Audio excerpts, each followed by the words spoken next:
Deep in the Appalachian wilderness, where morning mist clings to ancient pines and silence speaks louder than words, 17-year-old Jacob Morrison discovers something that will change his simple mountain life forever.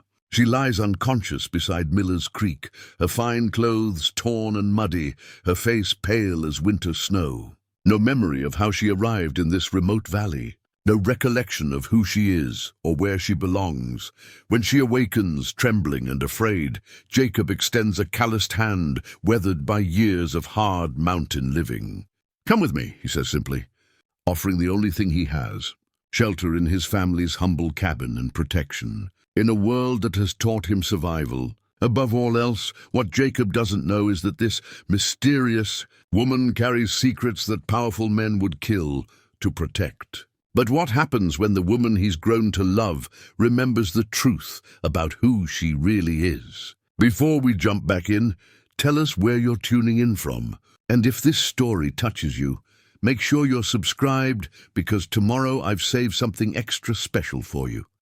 As the days pass, Anna settles into the rhythm of mountain life with surprising grace. Each morning she rises before dawn to help Mary prepare breakfast, her movements becoming more confident in the small kitchen. The silver locket Jacob found in her torn dress pocket sits on the windowsill, catching the early light. The initials EH engraved on its surface puzzle everyone, since Anna shows no recognition when they mention it.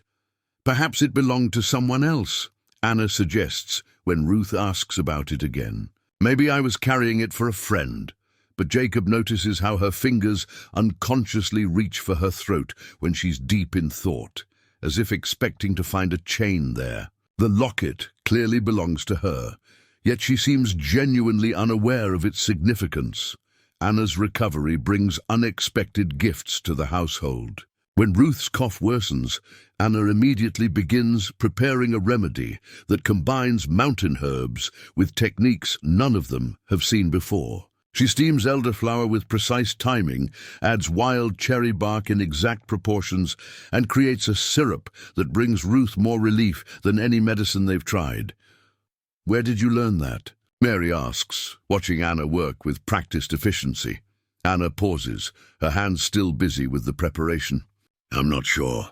It just felt right, like remembering a song you heard long ago." Her medical knowledge extends beyond herbal remedies. When Jacob cuts his hand badly on a saw blade, Anna immediately takes charge. She cleans the wound with a thoroughness that speaks of formal training, examining it for debris with the skill of someone educated in proper medical procedures. "This needs stitching," she declares, then proceeds to close the wound with neat, even sutures that would impress any doctor. Her hands remain steady throughout the procedure, her focus complete. "You've done this before," Jacob observes, watching her work. "I suppose I must have, but I can't remember learning it. It's like my hands know things my mind has forgotten." These glimpses of her past life create an intriguing puzzle. Anna clearly comes from a world where medical training for women suggests either great wealth or progressive thinking. Yet she adapts to their simple life without complaint, finding joy in tasks that most wealthy women would consider beneath them. Her presence transforms their evening routines. After dinner, Anna often picks up the old guitar that belonged to Jacob's father, tuning it with expert fingers. She plays melodies they've never heard, complex, pieces that speak of classical training, but also learns the simple mountain songs that Mary teaches her. "Music is universal," she says one evening as she accompanies Mary's sweet voice in a traditional ballad. "It connects us to something deeper than memory." Jacob finds himself drawn to these musical evenings, not just for the beauty of the songs, but for the way Anna's face changes when she plays. The uncertainty that clouds her features during the day disappears, replaced by a confidence that suggests music has been central to her identity. Their conversations grow deeper as Anna's strength returns. She possesses a sharp intellect that challenges Jacob's thinking about the world beyond their mountain. She asks thoughtful questions about his woodworking, suggesting improvements that come from an understanding of design principles he's never formally studied. You could sell these pieces in the city, she tells him, examining a cabinet he's crafted for storing medicines. The quality rivals anything I've seen in the finest shops. How would you know about fine shops? Jacob asks, genuinely curious. Anna's expression grows troubled. I remember impressions rather than details. Rooms filled with beautiful things, people in elegant clothes, the feeling of being surrounded by luxury. But when I try to focus on specifics, everything becomes foggy. Her nightmares return sporadically, leaving her shaken and confused. She wakes, crying out words they can't understand, speaking what sounds like formal language about contracts and obligations. During these episodes, her refined accent becomes more pronounced, as if fear strips away the gentle mountain inflection she's begun to adopt. Someone's coming, she murmurs one morning after a particularly disturbing dream. I can feel them getting closer. Jacob takes her seriously, having learned to trust mountain intuition about danger.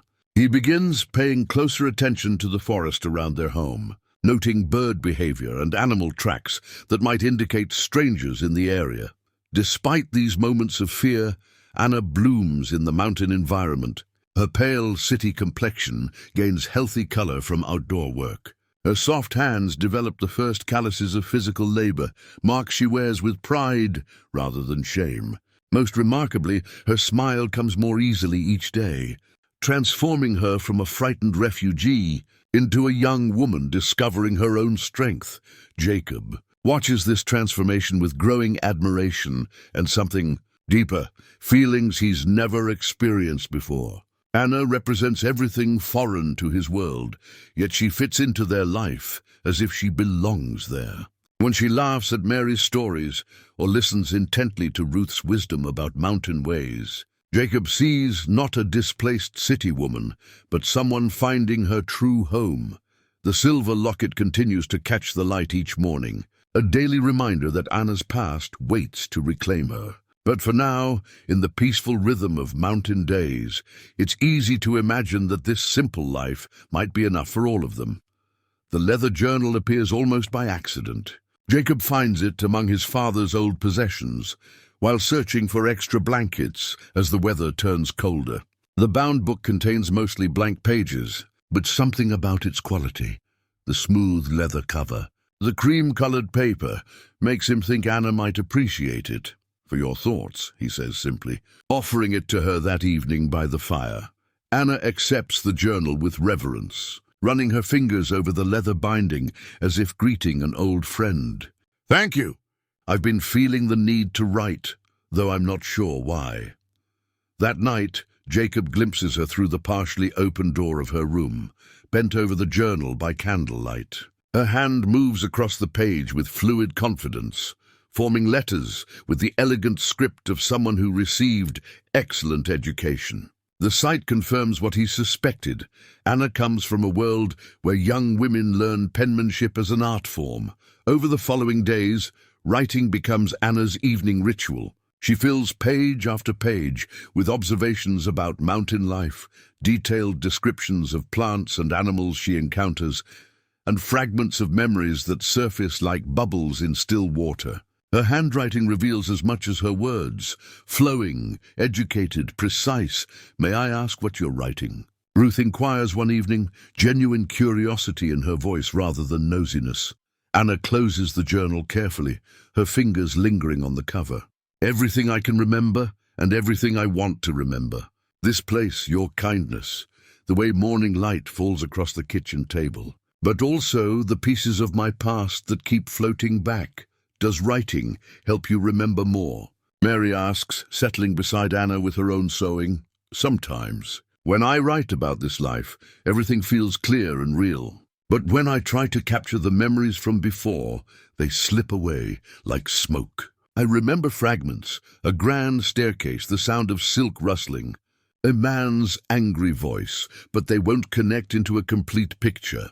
Jacob has been teaching Anna practical mountain skills, and their daily lessons create opportunities for deeper conversation. As they walk the forest paths, checking snares and gathering late autumn nuts, Anna shares insights that reveal her sharp intelligence. You see patterns in everything, she observes, watching Jacob read signs in disturbed leaves and broken twigs. The way you understand this forest reminds me of something, but I can't quite grasp what. Mountain folk learn to notice details, Jacob explains. Survival depends on seeing what doesn't belong, what's changed, what's coming. Yes, but you do more than notice. You interpret. You create stories from evidence. Anna pauses beside a large oak, studying its bark patterns. I think I used to do something similar, but with different kinds of evidence. These hints of her former life create an intriguing puzzle. Anna demonstrates knowledge that suggests involvement in business or legal matters. She understands contracts and negotiations in ways that go beyond general education. When Jacob mentions problems with lumber buyers who try to cheat mountain sellers, Anna immediately grasps the complexities of market manipulation. They're using information advantage, she explains. They know city prices, but pretend ignorance about quality grades. You could counter that by... She stops abruptly, looking surprised by her own expertise. By what? Jacob prompts. I'm not sure. I almost remembered something about business practices, but it's gone now. Their relationship deepens through these shared discoveries. Anna's intelligence challenges Jacob to think beyond his mountain boundaries, while his practical wisdom grounds her floating memories in present reality. They develop an easy partnership, working together with the unconscious coordination of people who understand each other's rhythms. One evening, as Anna writes in her journal, she suddenly looks up with excitement. I remembered something important. Music lessons. I had a teacher who was very strict about posture and finger position. She used to say that a lady's accomplishments reflect her family's status. That sounds like wealthy family expectations, Ruth observes gently. Yes, but there's more. I remember feeling trapped by those lessons, by all the expectations, like I was being shaped into someone I didn't want to become. Anna's expression grows troubled. I think I was running from something when I ended up here. Not just physically running, but escaping from a life that felt like a beautiful prison. Jacob feels a chill at her words, sensing that Anna's past contains dangers they don't yet understand. But he also feels protective determination rising in his chest. Whatever Anna was running from, she's found safety here. He'll make sure she can choose her own future, regardless of whatever expectations her former life might have held. The journal becomes Anna's anchor to both past and present, helping her process fragments of memory while documenting her growing love for mountain life. Through its pages, she's creating a new identity that bridges both worlds, the educated woman she was and the mountain woman she's becoming.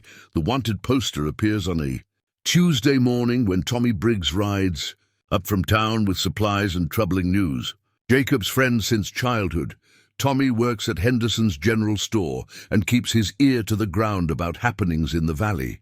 Jacob, you need to see this, Tommy says, dismounting his horse with unusual urgency.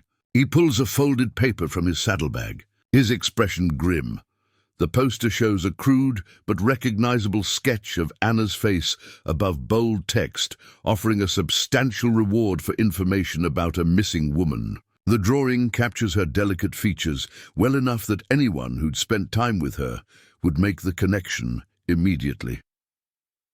3 men came through yesterday asking questions, Tommy explains, his voice low despite the isolation of Jacob's cabin. City men in expensive suits, not the kind we usually see in these parts. They're staying at the boarding house and making folks nervous with their questions.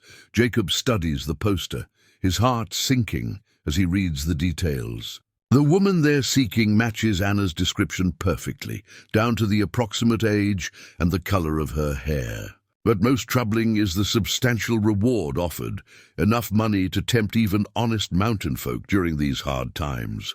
What kinds of questions? Jacob asks, though he dreads the answer. They want to know if anyone's seen a woman traveling alone, if any families have taken in strangers recently. They're being polite about it, but there's something threatening underneath. Old man Patterson told them he hadn't seen anybody. And one of them got real close to him, real quiet-like, and said they hoped his memory might improve. Anna appears in the doorway, drawn by the serious tone of their conversation. She takes one look at the poster in Jacob's hands and goes pale, grabbing the doorframe for support. "That's me," she whispers, though the sketch could belong to any number of young women with dark hair. "Could be anybody," Tommy says quickly. But his eyes dart between Anna and the poster with growing recognition. "No," Anna says firmly. "It's me. I can feel it. They're coming for me." The peaceful bubble of their mountain existence suddenly feels fragile, threatened by forces from Anna's forgotten past. Jacob watches her face cycle through fear, confusion, and something that might be anger. The reward is significant, Tommy points out practically. Enough to keep a family fed through winter and beyond. People will be tempted, not mountain people, Jacob says with conviction. "We don't sell out folks who've done us no harm. You have too much faith in desperate men," Anna says quietly. Money like this changes how people think about right and wrong. That afternoon, Jacob takes Anna deep into the forest to show her places where they could hide if necessary. The mountains hold dozens of caves and hidden valleys that strangers would never find. Places where mountain families have sheltered during troubles for generations. "We won't let them take you," Jacob promises, as they explore a cave concealed behind a waterfall. "Whatever you're running from, we'll face it together." Anna turns to him with tears in her eyes. "You don't understand what you're offering. These men, this reward, it suggests I'm worth something to powerful people. That usually means danger for anyone who stands in their way. Then we'll be careful. But we won't abandon you." "Jacob, I'm remembering fragments. Angry voices, threats, someone saying I belonged to them whether I wanted it or not. I think I escaped from something terrible, and if they find me, they won't find you," Jacob interrupts. "This is our mountain. We know every path, every hiding place, every way in and out of this valley. City men in expensive suits won't last 2 days out here without local help." But even as he speaks these confident words, Jacob feels the weight of responsibility settling on his shoulders. Whatever Anna's past holds, whatever powerful forces are seeking her, their peaceful mountain life is about to become something far more dangerous. That evening, they burn the wanted poster in their fireplace, but its image remains seared in their memories. Anna writes frantically in her journal, trying to capture every fragment of returning memory before fear clouds her thoughts again. "I remember luxury," she tells them as they plan their next moves. "Servants, carriages, rooms full of beautiful things. But I also remember feeling like a prisoner in all that wealth. I think I ran away from my own life, and now that life is coming to reclaim me." The poster represents more than just a threat. It's proof that Anna's past won't remain buried forever. Somewhere out there, people with enough money to post substantial rewards are actively searching for her. The question now is whether love and mountain wisdom can protect her from whatever forces drove her to flee in the first place. The gold pocket watch lies half buried in the soft earth near Miller's Creek, where Jacob finds it during his morning check of the area.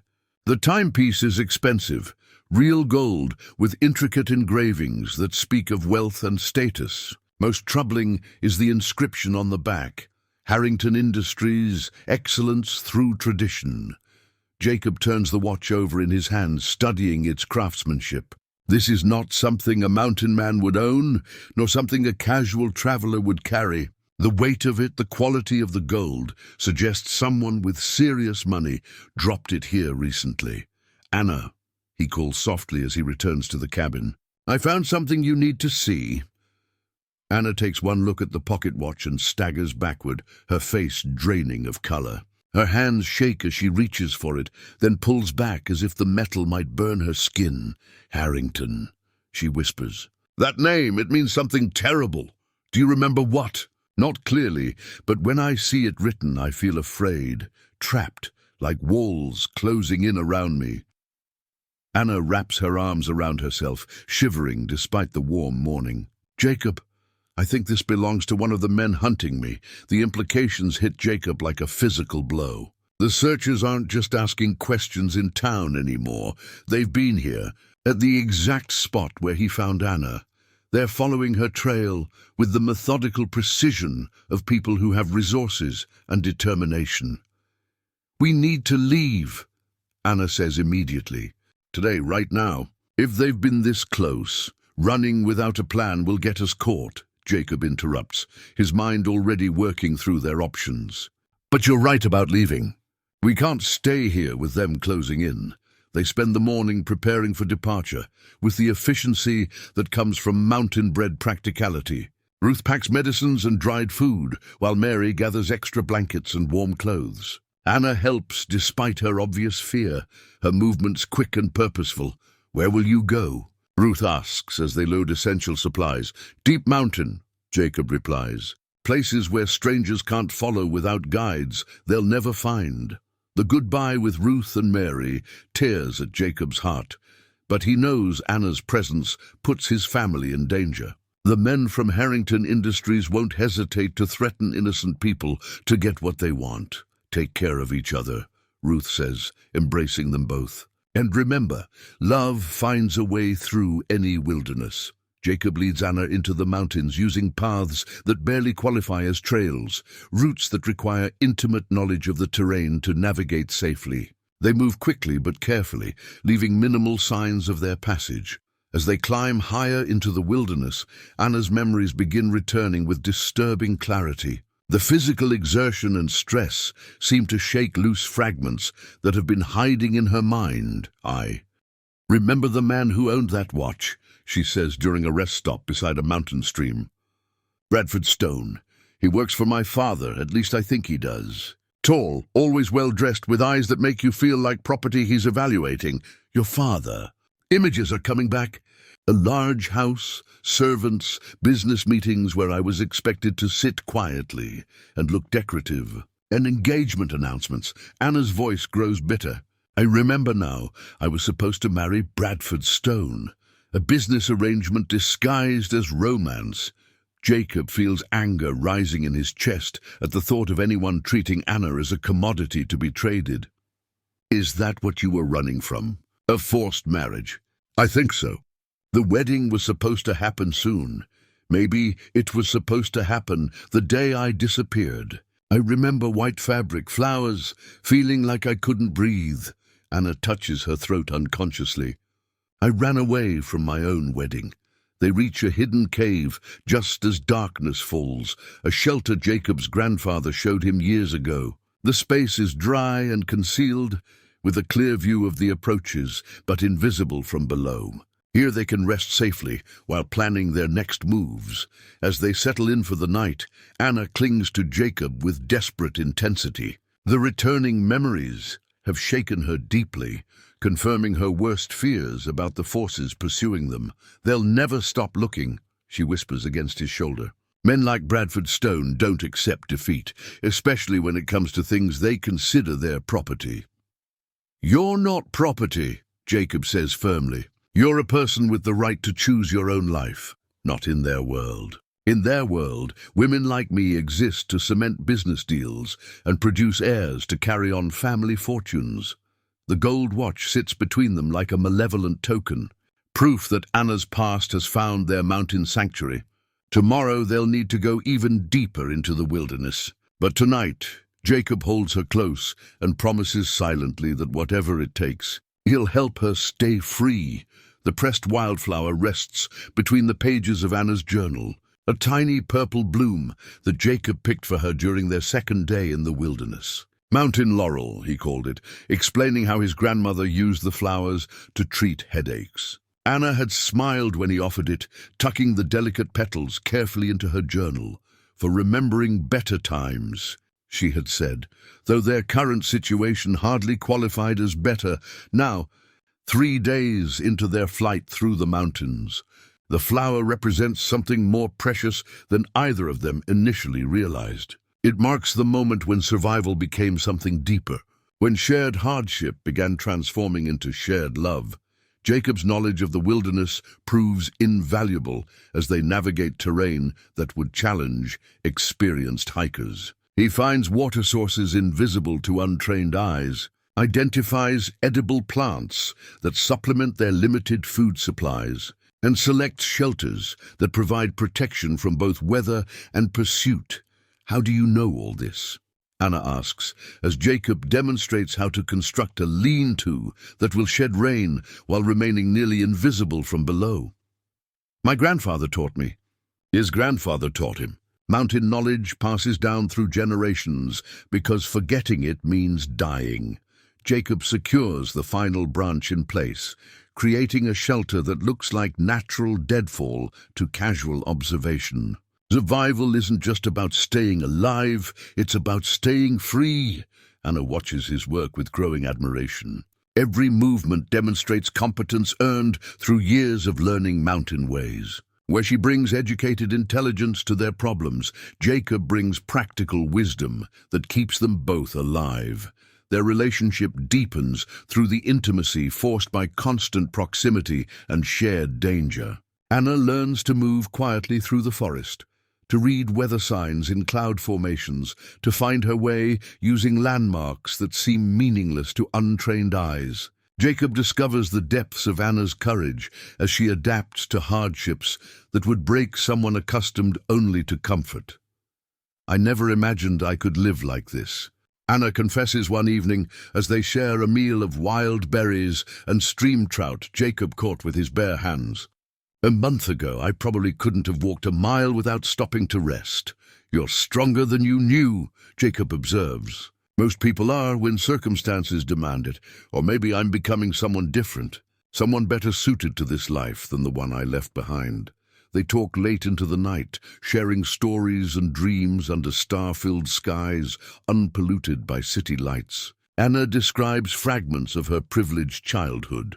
Private tutors, elaborate parties, expectations that felt like chains around her spirit. Jacob tells her about his hopes for expanding his woodworking, maybe teaching other young mountain men skills that could provide income without abandoning their heritage. You could teach in the city, Anna suggests. There are people there who would pay well to learn traditional crafts. The city would change the work, Jacob replies thoughtfully. Make it about profit instead of purpose. Mountain crafts belong in the mountains.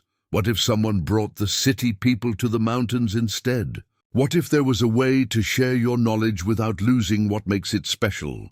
These conversations reveal how naturally their different backgrounds complement each other. Anna's broader perspective expands Jacob's thinking about possibilities, while his grounded wisdom helps her distinguish between dreams worth pursuing and those that lead away from happiness. The pressed flower becomes a symbol of this growing partnership.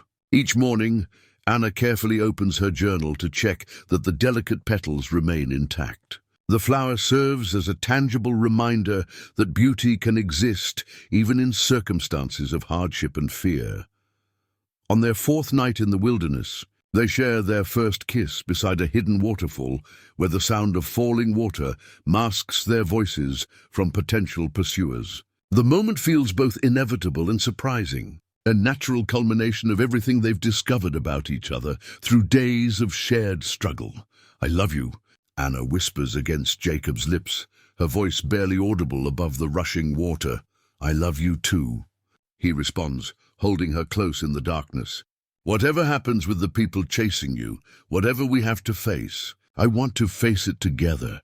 The pressed flower witnesses this declaration of love, a tiny piece of mountain beauty preserved between pages that document Anna's transformation from frightened refugee to strong mountain woman. Tomorrow will bring new challenges as they continue deeper into the wilderness. But tonight they have each other, and the quiet certainty that some bonds grow stronger under pressure.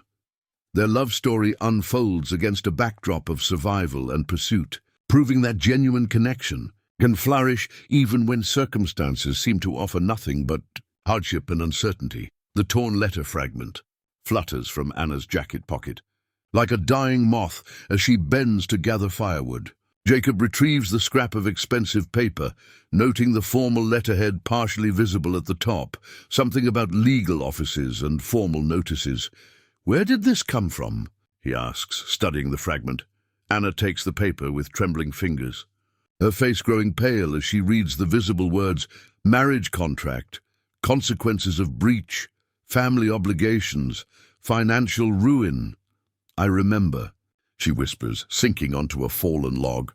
This was in my room the morning I ran away. A final warning about what would happen if I didn't go through with the wedding. The memory crashes over her like a dam breaking, flooding her consciousness with details she's been struggling to recall. Anna closes her eyes, allowing the fragments to assemble into a coherent picture of her former life. My name isn't Anna, she says quietly. It's Elizabeth Harrington. My father owns Harrington Industries, steel mills, railroad interests, mining operations across 3 states. Jacob feels the ground shifting beneath his understanding of their situation. Elizabeth isn't just a runaway from a difficult engagement. She's the heir to an industrial fortune, a woman whose disappearance would create ripple effects far beyond their mountain valley. The marriage was arranged to merge our company with Bradford Stone's shipping empire. Elizabeth continues, her voice growing stronger as memories solidify. 2 business dynasties becoming one through my sacrifice. Sacrifice. Bradford Stone isn't just wealthy, he's cruel. I've seen how he treats servants, how he talks about women as assets to be acquired and managed. The engagement contract included clauses about my behavior, my social activities, even my correspondence. I would have become his property in every sense that matters. Elizabeth pulls out her journal, adding the letter fragment to its pages like evidence in a legal case. My father presented it as my duty to the family, to the workers who depend on our business success. Bradford's shipping connections would stabilize our steel operations during economic uncertainty. But you refused. I tried to refuse. For months, I argued, pleaded, suggested alternatives. But every conversation ended the same way. My personal feelings were selfish compared to the greater good. Elizabeth's hands clench into fists. The morning of the wedding, I received that final letter. It spelled out exactly what would happen if I ran away. Jacob studies the fragment again, noting the formal legal language that suggests serious consequences. What kind of consequences? Financial ruin for my family's business, criminal charges against my father for contract violations. Bradford had positioned himself to destroy everything if I didn't cooperate. Elizabeth's voice turns bitter. He made sure I understood that hundreds of workers would lose their jobs if I chose my happiness over their livelihoods. The manipulation involved takes Jacob's breath away. Bradford Stone had engineered a situation where Elizabeth's escape would harm innocent people, ensuring her compliance through guilt rather than force. So you ran anyway. I tried to be brave during the ceremony. I stood there in my wedding dress, surrounded by hundreds of guests, listening to the minister talk about love and devotion. But when Bradford took my hand, when I saw the satisfaction in his eyes at finally owning me, I couldn't do it. Elizabeth describes the wedding morning with vivid clarity. The elaborate preparations, the weight of the silk dress, the feeling of being dressed for her own funeral. She remembers slipping away during the pre-ceremony photographs, running through her father's estate in her wedding gown, driven by pure instinct to escape. I ran into the woods behind our house, just trying to get away from the suffocating feeling of having no choice. There was a storm that night, terrible lightning and wind. I must have gotten lost, disoriented. The next thing I remember clearly is waking up in your cabin. You ran 20 miles through a storm in a wedding dress, Jacob marvels. Most people wouldn't have survived. Fear gives you strength you didn't know you had. And maybe some part of me knew I was running towards something better, not just away from something terrible. The letter fragment represents more than just evidence of Elizabeth's past. It's proof of the systematic manipulation that drove her to desperate measures. Bradford Stone's pursuit isn't just about recovering a runaway bride. It's about protecting a business arrangement worth millions of dollars. They'll never stop looking, Elizabeth says, carefully placing the fragment back in her journal. Too much money depends on bringing me back. But as she speaks these words, Jacob sees something new in her expression, not just fear, but growing determination. The woman who ran from her wedding in panic is becoming someone capable of fighting back against the forces that tried to control her life. The handmade quilt spreads across Elizabeth's shoulders like a gentle embrace, as Jacob wraps her in his grandmother's most precious possession.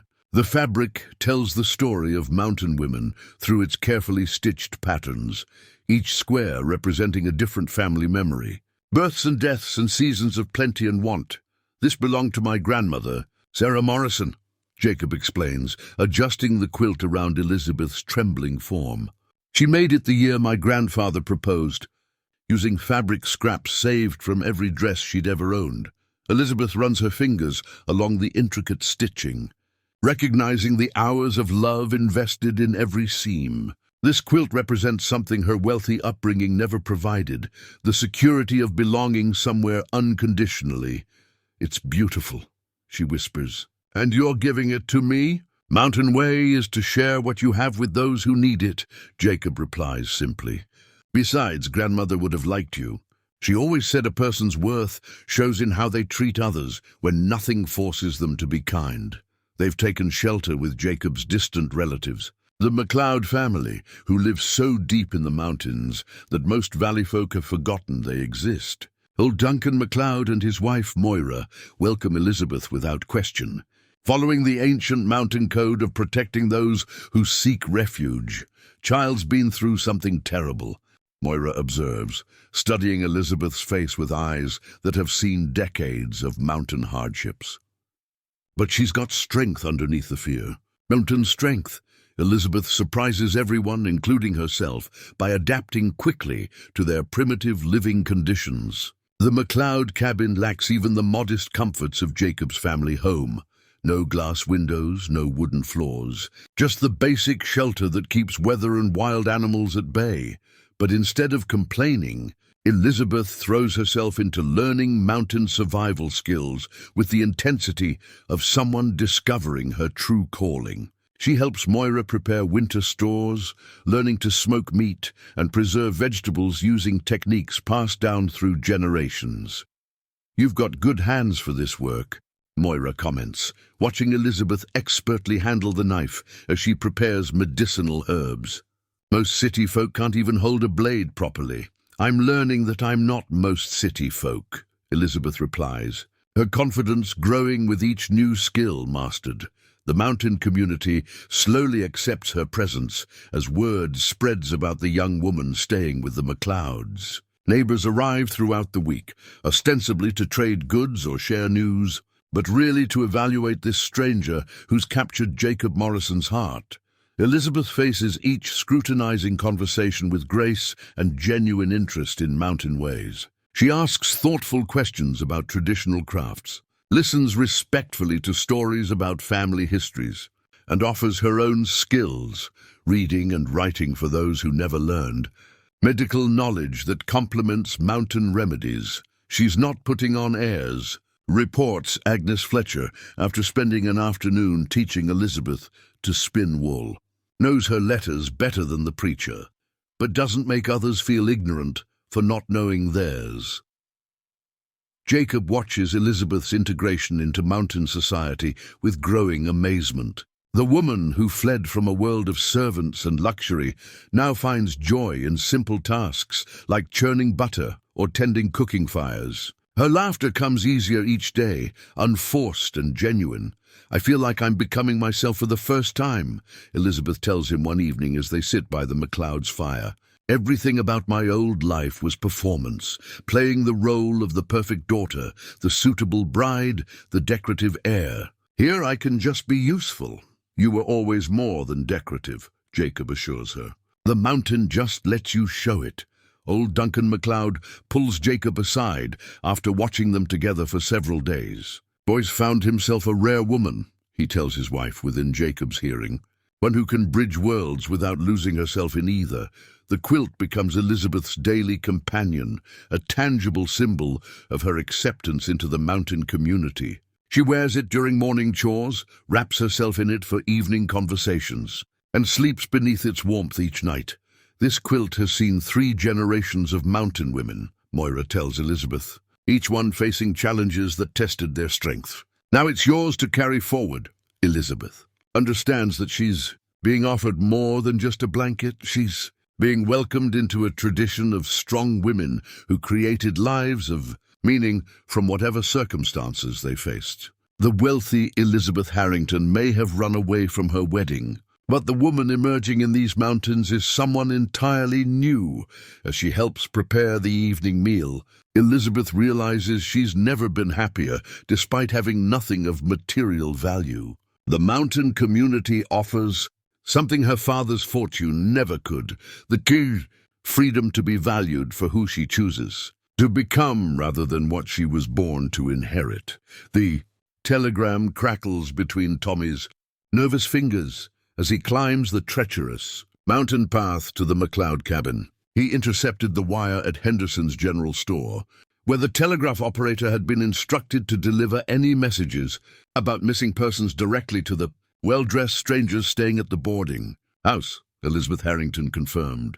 In mountain regions, stop substantial reward for information, leading to recovery. Stop father dying business empire at stake. Stop Bradford Stone authorized all necessary measures. Stop Tommy had recognized the danger immediately. The formal language, the mention of substantial rewards, and most chilling of all, the authorization for all necessary measures suggested that Elizabeth's pursuers were prepared to use violence if diplomacy failed.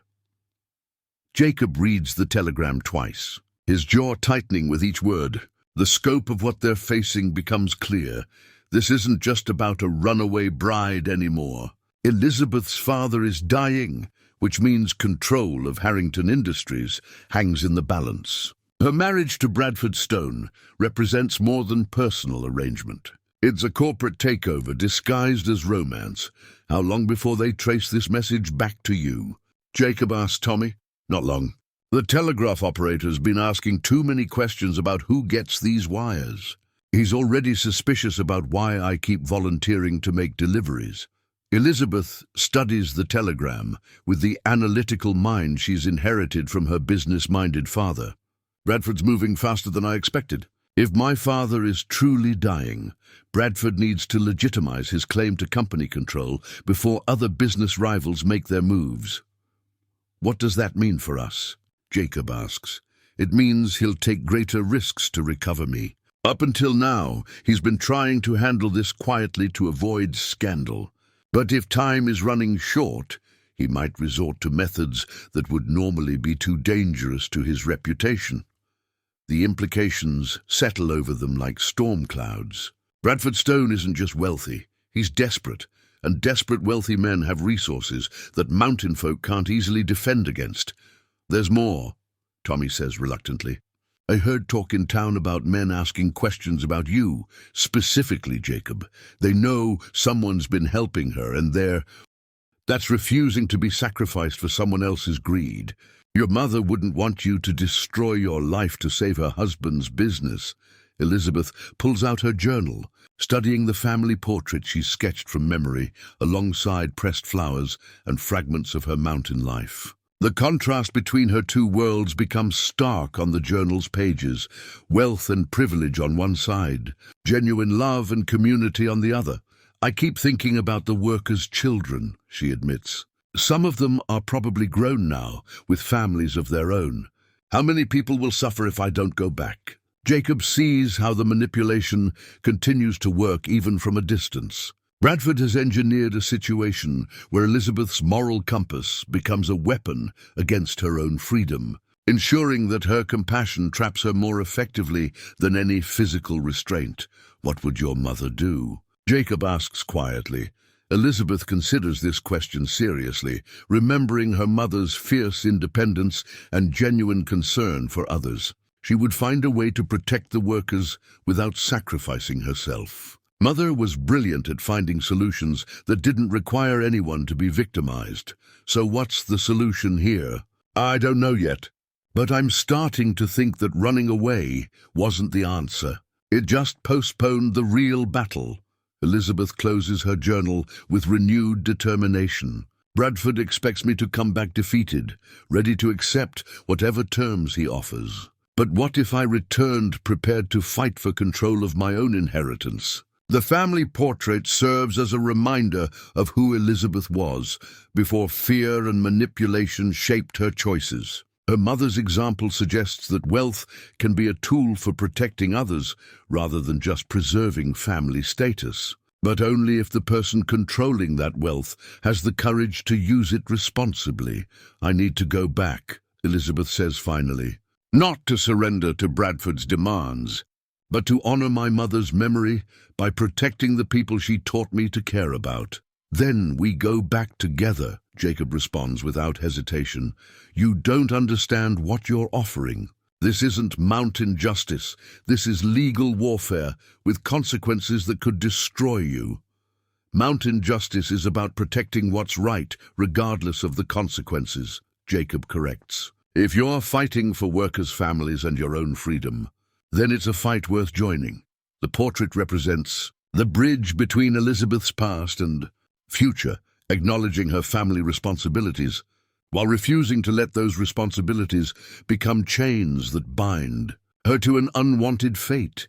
The hand-drawn map spreads across the MacLeod cabin's rough wooden table like a battle plan, which is exactly what Jacob intends it to be. Every ridge, creek, and hidden path within 20 miles of their mountain sanctuary appears in careful detail, marked with symbols that mean nothing to outsiders but speak volumes to those who understand mountain ways. Bradford's men know how to fight in cities. Jacob explains to the assembled mountain folk who have gathered in response to his call for help. But they don't know how to fight here, where the land itself becomes a weapon. Old Duncan MacLeod studies the map with eyes that have seen decades of mountain conflicts. Reminds me of the feuds 20 years back when the railroad companies tried to force folks off their land. City men with big ideas about mountain ways until winter taught them different. Elizabeth watches the planning session with growing amazement. These people who barely know her are preparing to risk everything to protect her freedom. The mountain community operates on principles that her wealthy upbringing never taught her. Loyalty based on character rather than profit. Strength measured by willingness to help others rather than accumulation of possessions. Here's what we know, Jacob continues, pointing to various locations on the map. Bradford has 6 men, all armed, all accustomed to intimidating people through superior firepower. But they're operating in unfamiliar territory. Dependent on local cooperation they won't receive. Agnes Fletcher, whose husband died in a logging accident 5 years ago, speaks up from her corner of the cabin. My boys know every deer trail between here and the valley. Those fancy men won't move 10 feet without us knowing about it. The map reveals Jacob's intimate knowledge of their mountain home. Each marking represents years of exploration, hunting expeditions, and survival training passed down through generations. Where Bradford's men see impassable wilderness, Jacob sees highways and hideouts, escape routes and defensive positions. The key is making them understand that this isn't their kind of fight, Jacob explains. They're used to legal battles and business negotiations. Mountain justice operates by different rules. Elizabeth studies the strategic markings Jacob has added to the map. Choke points where a few defenders could stop a larger force. Caves where supplies could be hidden. Stream crossings that become impassable during heavy rain. Each detail demonstrates how thoroughly these people understand their environment. What about legal consequences? Elizabeth asks. If you interfere with Bradford's attempts to retrieve me, won't that create problems for everyone here? Mountain folk have been dealing with outside authority since before the revolution, Duncan observes dryly. Trick is knowing when to appear cooperative and when to develop sudden cases of forgetfulness and poor hearing. The planning session continues through the afternoon as mountain families arrive to offer their support. Each person brings specific knowledge, which trails remain passable during autumn rains, where supplies can be cached safely. How to coordinate communication across miles of wilderness without modern conveniences. Elizabeth realizes she's witnessing something unprecedented in her experience, a community organizing purely to protect someone's right to choose her own fate. No profit motive drives their actions. No legal obligation compels their assistance. They're helping because they believe freedom matters more than wealth or social status. Why are you all doing this? Elizabeth finally asks. You barely know me, and helping me could bring serious trouble on your families. Moira MacLeod answers for the group. Child, you've been living among us for weeks now. We've seen how you treat our elders with respect, how you work without complaint, how you've learned our ways without looking down on them. That makes you family, and family protects each other. Jacob adds additional details to the map as suggestions flow from the assembled group. Escape routes multiply, defensive positions become more sophisticated, and contingency plans develop for various scenarios Bradford's men might attempt. The goal isn't to hurt anyone unnecessarily, Jacob emphasizes. It's to make them understand that taking Elizabeth by force will cost more than they're willing to pay. And if they're willing to pay any price, Agnes asks, then they'll learn that mountain folk don't surrender what they're determined to protect. Duncan replies grimly, the map transforms from a simple geographical reference into a comprehensive defensive strategy that leverages every advantage the mountain community possesses. Where Bradford brings money and legal authority, the mountain folk bring intimate knowledge of their terrain and absolute commitment to protecting one of their own. As darkness falls and the planning session concludes, Elizabeth studies the map one final time. Each carefully drawn line represents not just topographical features, but the bonds of community that have embraced her completely. These people are willing to risk everything to ensure she remains free to choose her own future, a gift more precious than any inheritance her father's wealth could provide. The hidden documents spill from Bradford's leather briefcase like condemned secrets seeking sunlight. Elizabeth discovers them purely by accident when Bradford leaves his case unguarded during a brief negotiation with Jacob about reasonable terms for her return. The papers reveal a conspiracy that goes far beyond forced marriage. They expose decades of calculated murder and systematic theft. Jacob, look at this, Elizabeth whispers, her hands trembling as she reads through legal documents that rewrite everything she thought she knew about her family's history.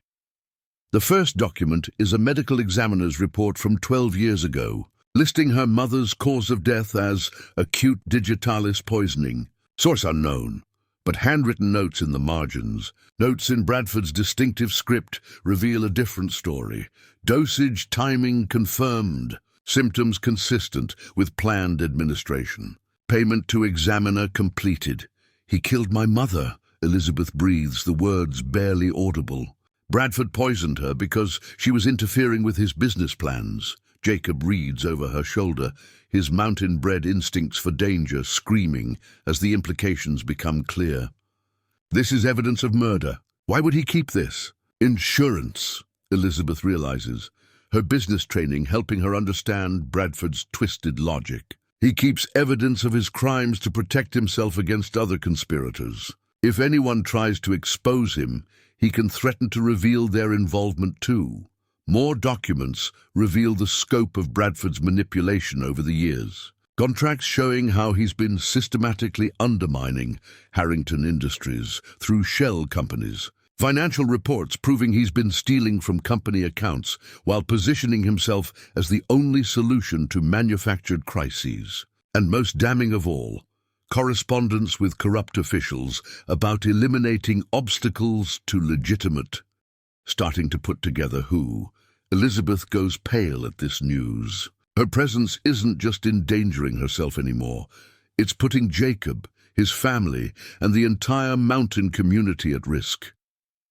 I have to go back, she says quietly. I can't let innocent people suffer for my choices. No, Jacob responds immediately. We'll find another way. What other way?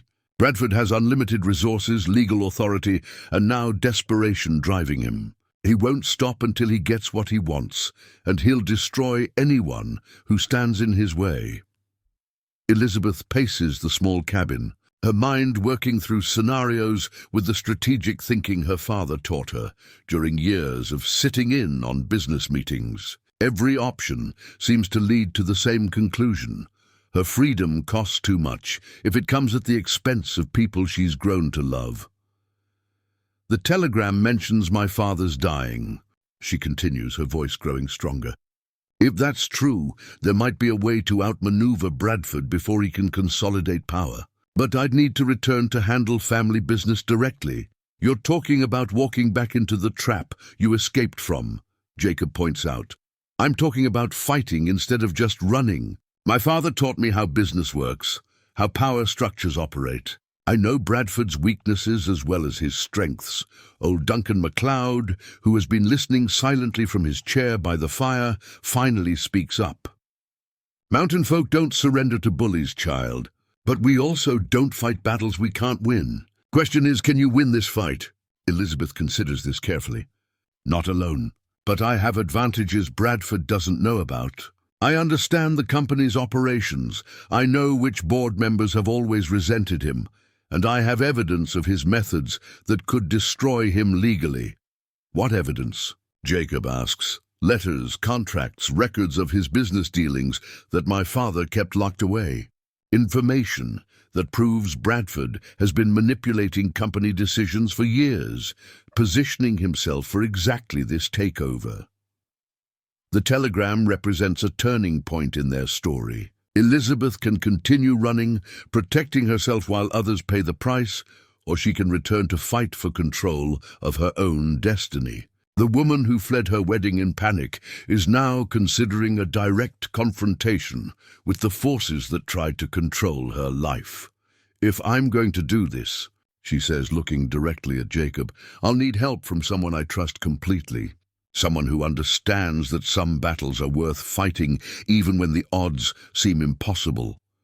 The mountain hunting rifle rests against the cabin wall like a sleeping guardian. Its worn wooden stock polished smooth by 3 generations of Morrison hands. Jacob's grandfather carried this weapon through the Civil War.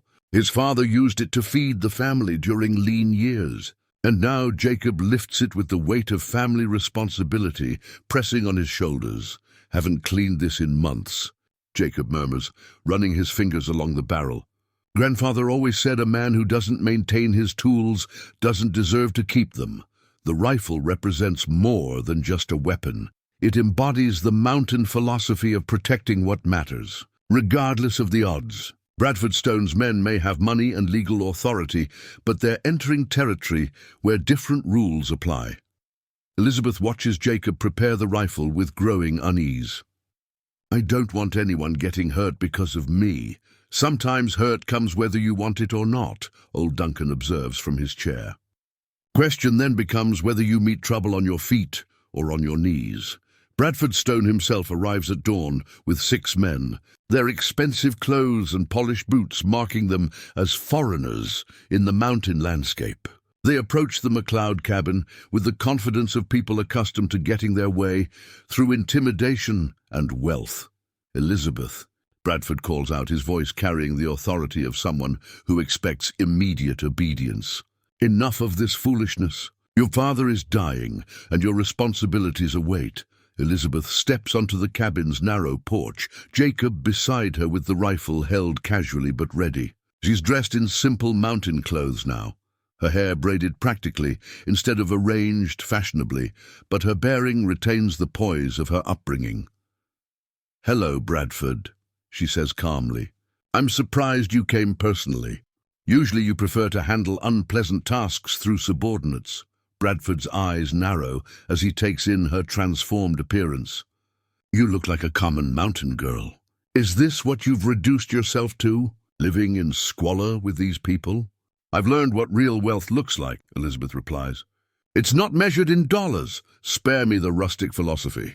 You have obligations to your family, to the business, to the workers who depend on Harrington Industries for their livelihoods. Your selfish rebellion endangers hundreds of jobs." Jacob sees how Bradford uses guilt as a weapon, framing Elizabeth's desire for freedom as selfishness that harms innocent people. It's a manipulation technique that would work on someone with Elizabeth's sense of responsibility. But her time in the mountains has given her new perspective, I've had time to think about those obligations, Elizabeth says. And I've realized that marrying you wouldn't save anyone's job. It would just transfer company control to someone who views workers as expendable resources. Bradford's facade of patience begins cracking.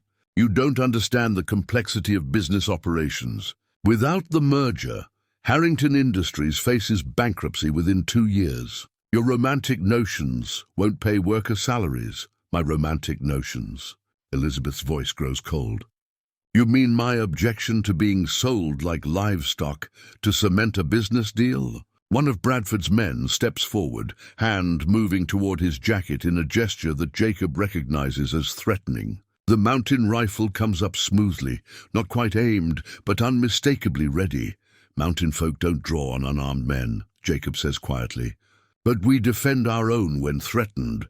Bradford waves his man back, but his eyes remain fixed on Jacob with barely concealed hatred.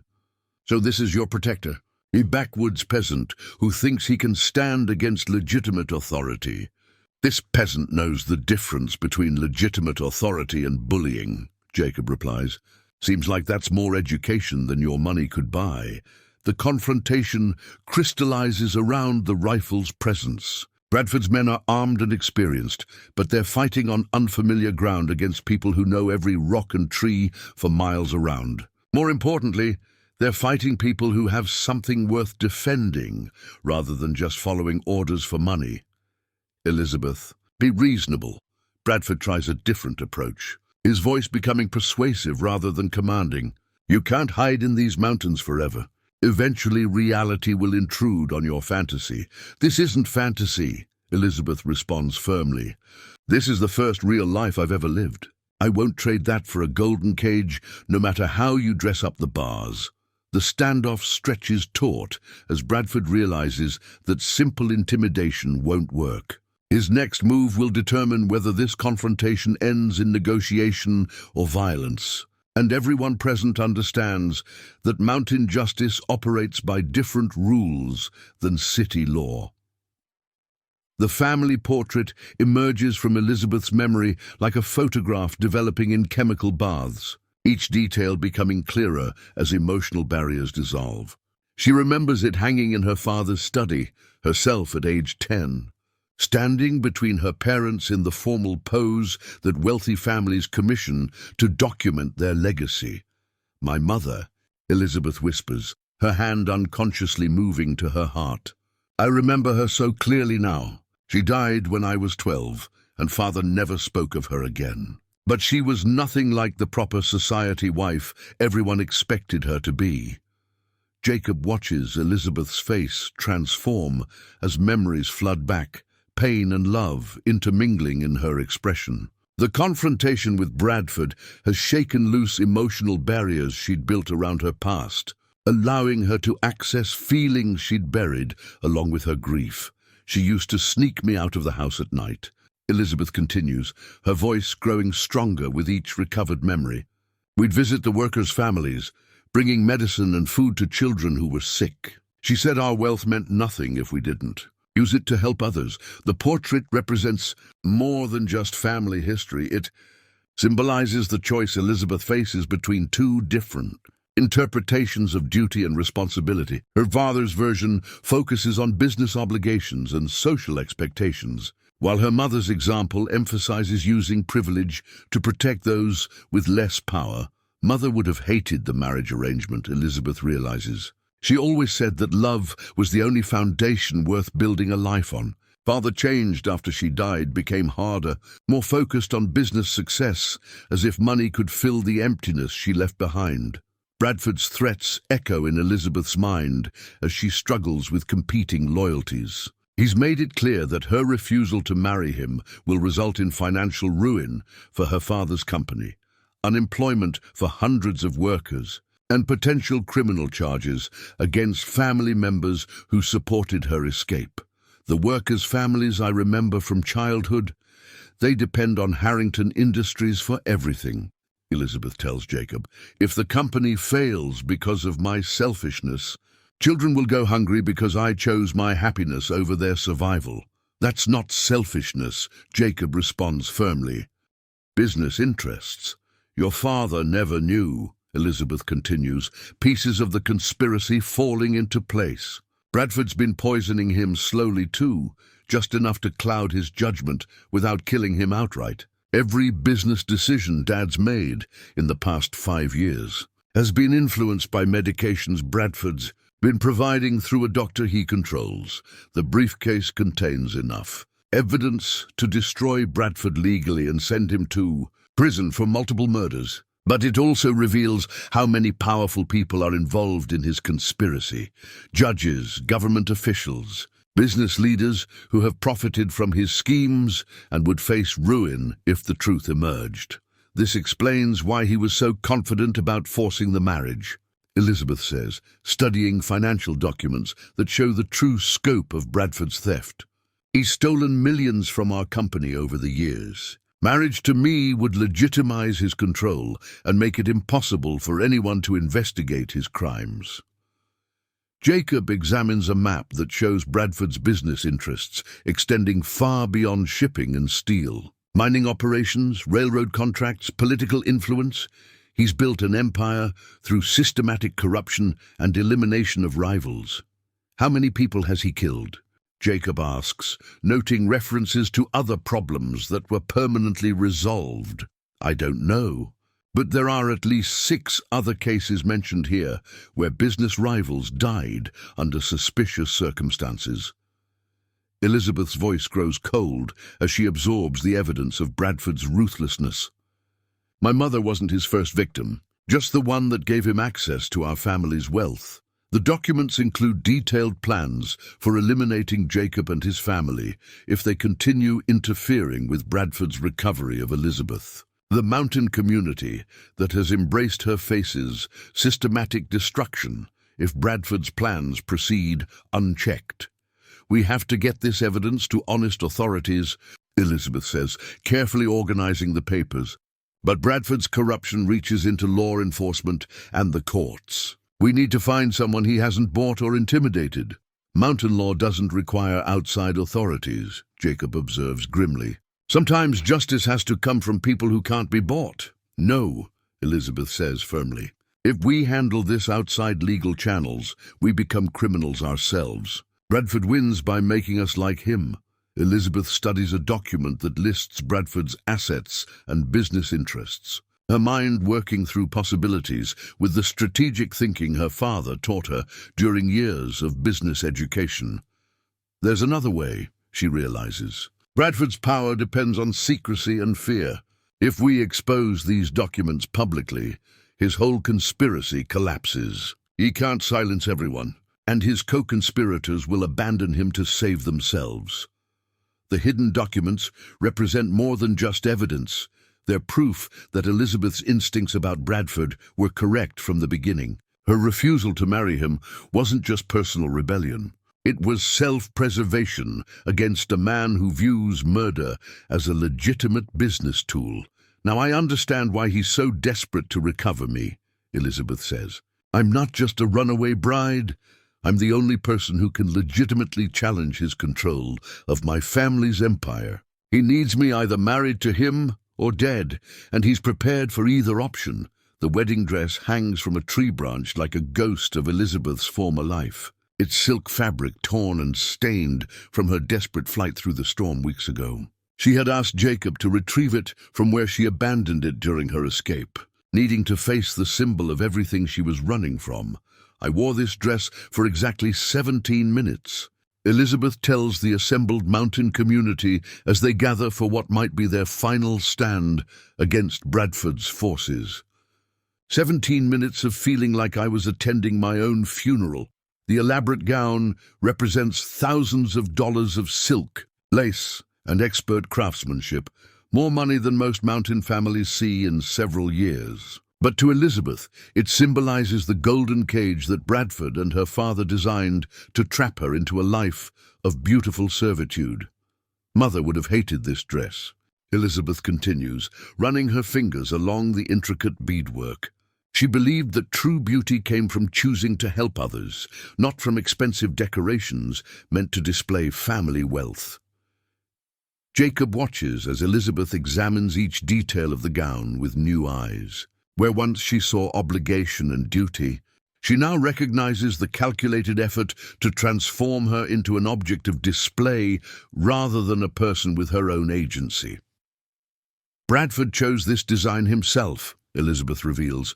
He wanted me to look like the perfect Victorian bride, pure, submissive, grateful for male protection. Everything about this dress was designed to make me feel powerless. Old Duncan MacLeod studies the dress with the practical eye of someone who has seen decades of mountain weddings. Lot of fabric there, enough to make winter clothes for 3 families. That's exactly what we should do with it, Elizabeth says, sudden inspiration lighting her features. This dress cost more than most people earn in a year. Instead of letting it represent my imprisonment, let's make it serve people who actually need help. The mountain women immediately understand her intent. Moira MacLeod examines the silk with expert fingers, calculating how many practical garments could be created from the expensive fabric. Agnes Fletcher runs her hands along the delicate lace, imagining how it could be repurposed into christening gowns and burial shrouds for families who can't afford such luxuries. "We'll need scissors," Elizabeth announces. "Sharp ones. And someone who knows how to cut fabric efficiently." "Child, you sure about this?" Moira asks. "Once we cut this dress, there's no going back. This represents your old life in ways that can't be undone."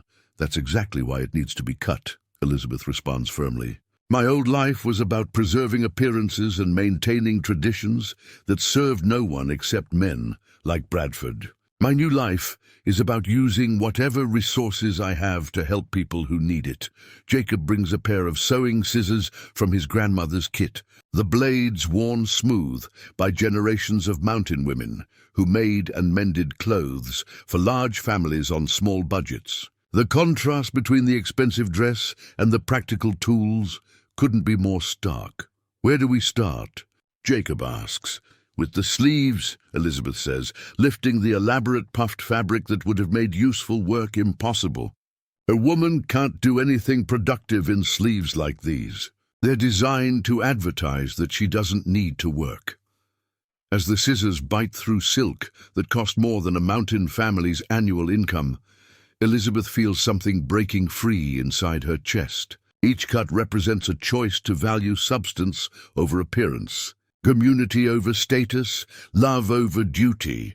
Bradford will see this as the ultimate insult, Elizabeth observes, as she cuts away the corseted bodice that would have restricted her breathing. To him, destroying expensive things is worse than hurting people. Then he'll learn that mountain folk don't share his values. Duncan replies. The other mountain women join in the work, their experienced hands quickly transforming the elaborate gown into practical pieces. Warm shirts for children, a cloak for elderly Mrs. Patterson, who struggles with winter cold, nightgowns for new mothers who need soft fabric against sensitive skin. This feels like the real wedding ceremony, Elizabeth tells Jacob, as they work together to cut the dress's long train into usable sections. Instead of promising to honor and obey, I'm promising to serve and protect people who can't protect themselves. Mountain weddings are about joining communities, not just joining lives, Jacob agrees. You're choosing to belong here permanently. As the last piece of the wedding dress transforms into something useful, Elizabeth stands surrounded by the mountain community that has become her chosen family. The expensive symbol of her former imprisonment now serves the people she's learned to love, and Bradford's power over her dissolves with each strip of repurposed silk. Let him come, Elizabeth says, looking toward the valley where Bradford's forces wait. I'm not the frightened girl in the wedding dress anymore. I'm someone who knows the difference between price and value. The blood-stained locket catches the last rays of sunlight as Bradford Stone draws his knife, its silver surface reflecting the violence that has finally erupted in the mountain clearing.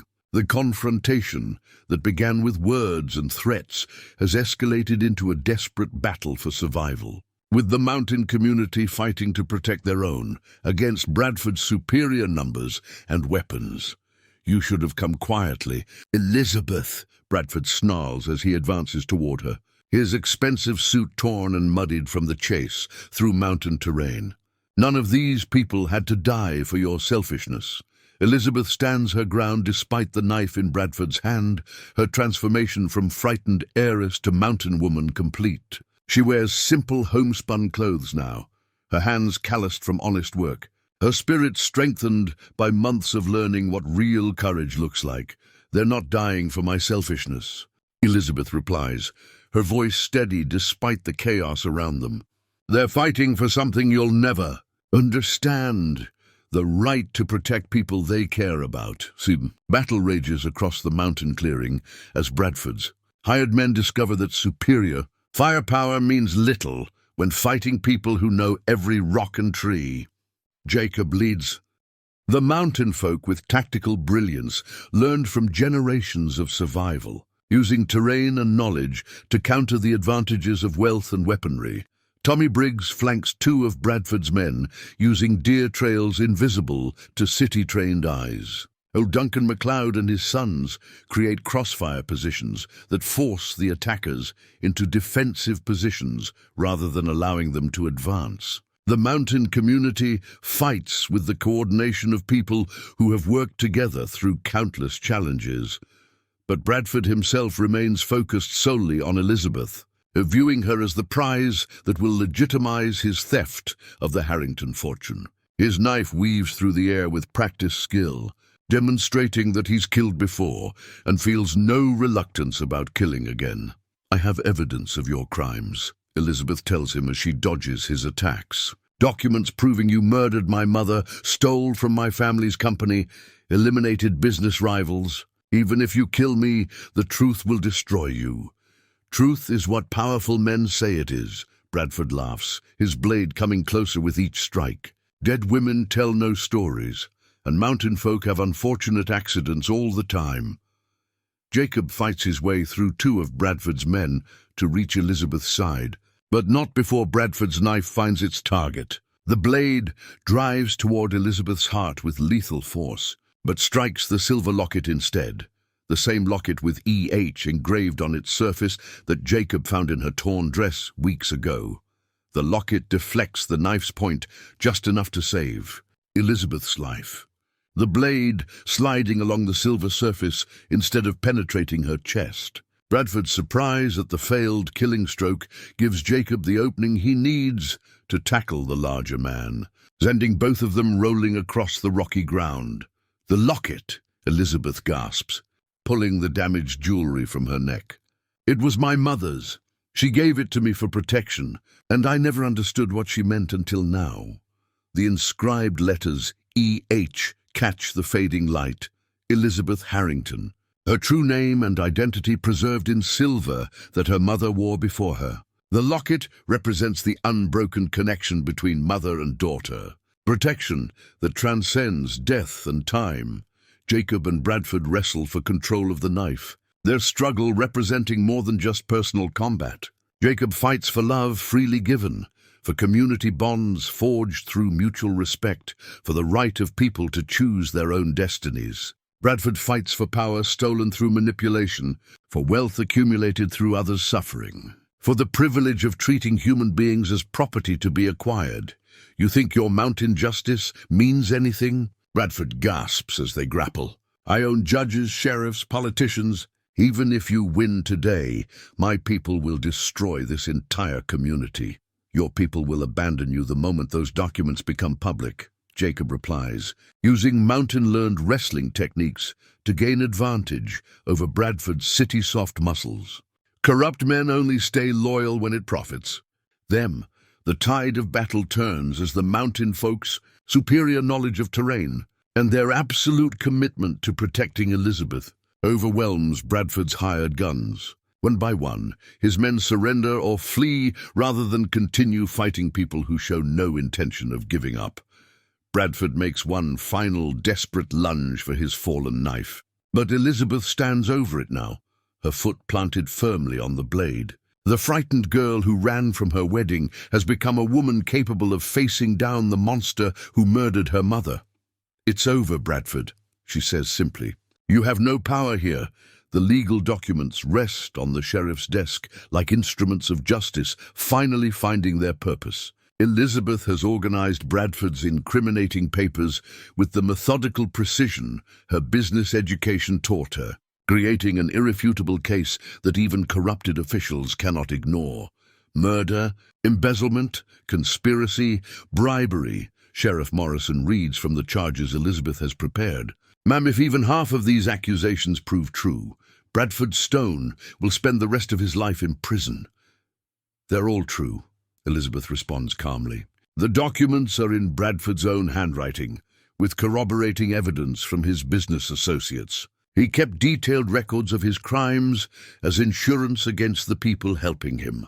Word of Bradford's arrest spreads quickly through the region, triggering a cascade of confessions as his co-conspirators scramble to save themselves. Corrupt judges resign rather than face investigation. Crooked businessmen flee to avoid prosecution. Politicians who accepted Bradford's bribes suddenly discover pressing needs to visit distant relatives. Amazing how fast rats abandon a sinking ship," Jacob observes as they read newspaper accounts of the expanding scandal. Elizabeth's father, Charles Harrington, recovers rapidly once Bradford's poisoning stops and proper medical care begins. The fog that has clouded his judgment for years clears, revealing the sharp business mind that built Harrington Industries from a small steel mill into a regional empire. "I should have listened to your concerns about Bradford," Charles tells Elizabeth during their reunion at the family estate. "But he was so helpful after your mother died, so supportive during my grief. I never suspected he was the cause of both our suffering. He was very skilled at manipulation," Elizabeth forgives. "He made his evil look like kindness, his theft look like assistance. The reunion between father and daughter proves more emotional than either expected." Charles has spent 3 years believing his daughter was ungrateful and rebellious, while Elizabeth thought her father was willingly sacrificing her happiness for business advantage. Bradford's manipulation created artificial conflict between people who actually loved each other deeply. "I want to make things right," Charles continues. "The business, the workers, the community, everything Bradford damaged through his schemes. But I'll need your help. Your time away has given you perspective I lack." Elizabeth studies the legal documents that transfer majority ownership of Harrington Industries to a worker cooperative, ensuring that the people who create the company's wealth share in its success. Her months in the mountain community taught her that prosperity means nothing if it doesn't benefit everyone involved in creating it. "The workers should own their labor," Elizabeth explains.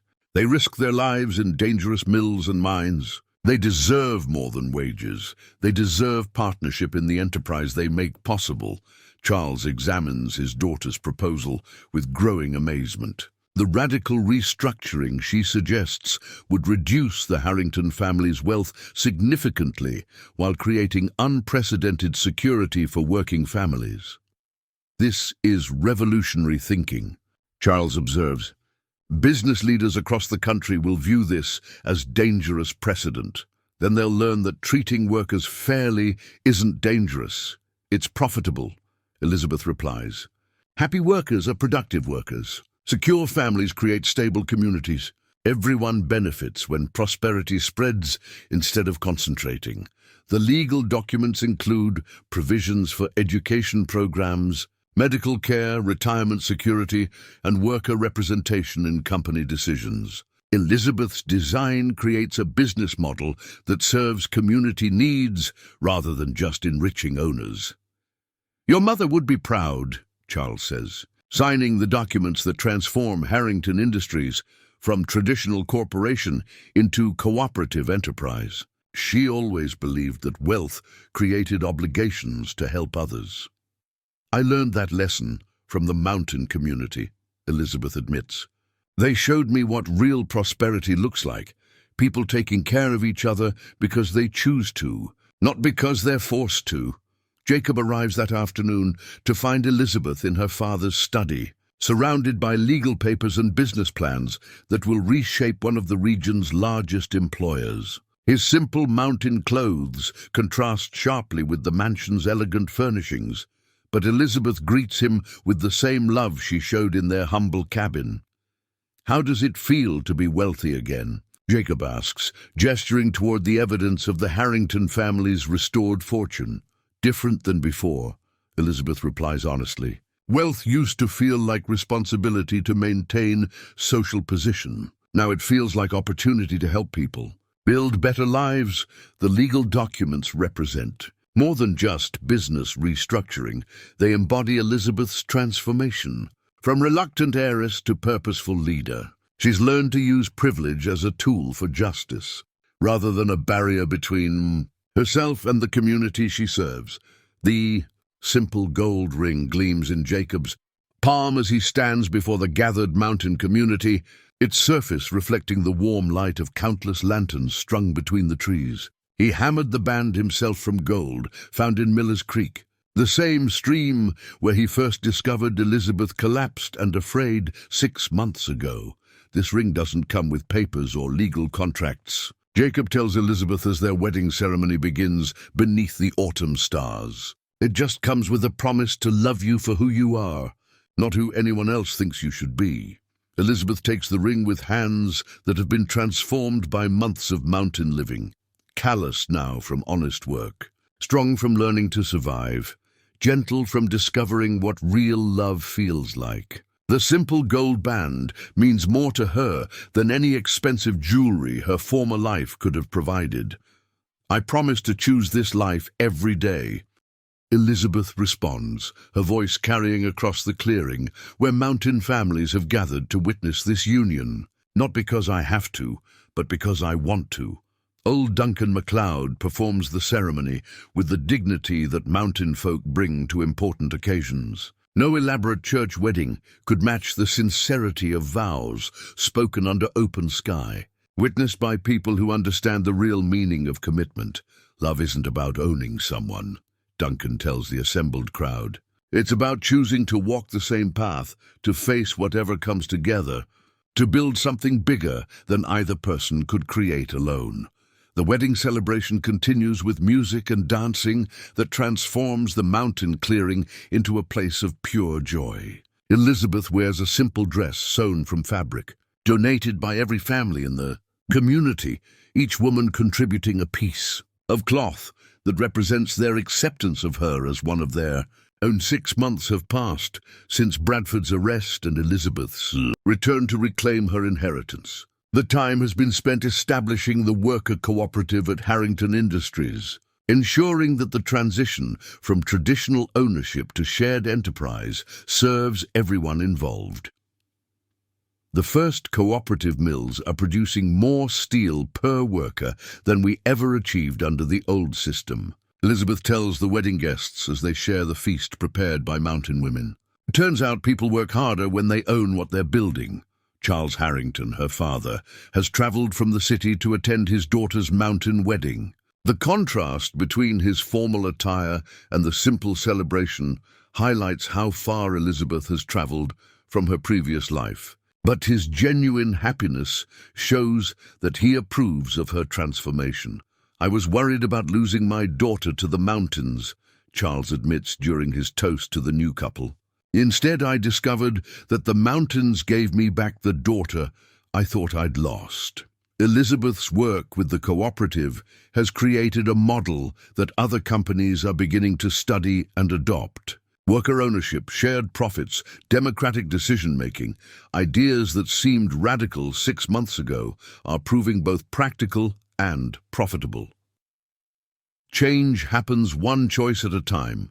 Elizabeth explains to a group of young mountain women who are curious about her business innovations. "I learned that running away doesn't solve problems, but facing them with people you trust can change everything." The simple gold ring symbolizes more than just marriage. It represents the value system that Elizabeth has chosen over wealth and status. The ring has no precious stones to display financial worth, no elaborate design to advertise social position. Its beauty lies in the intention behind its creation and the love it represents. As the evening progresses, Elizabeth finds herself surrounded by the mountain community that has become her chosen family. These people risked everything to protect her freedom, asked nothing in return for their kindness, and welcomed her completely once she proved her commitment to their values. "A year ago, I thought happiness meant having everything I wanted," Elizabeth tells Jacob as they dance to music played on instruments his grandfather carved from mountain wood. "Now I know it means wanting everything I have." The wedding ring catches firelight as Elizabeth moves through the celebration, greeting each guest personally, sharing stories and laughter with people who judge worth by character rather than bank accounts. The woman who once felt trapped by expectations now feels liberated by choices made freely. Near midnight, as the celebration winds down and families begin the trek back to their mountain homes, Elizabeth stands with Jacob looking out over the valley where their story began. Miller's Creek reflects starlight like scattered diamonds, and the forest whispers with the sounds of creatures going about their ancient routines. "No regrets?" Jacob asks, holding her close as they watch their guests disappear into the darkness. "Only one," Elizabeth replies, touching the simple gold ring that will remind her daily of this moment. "I regret that it took me so long to find my way home."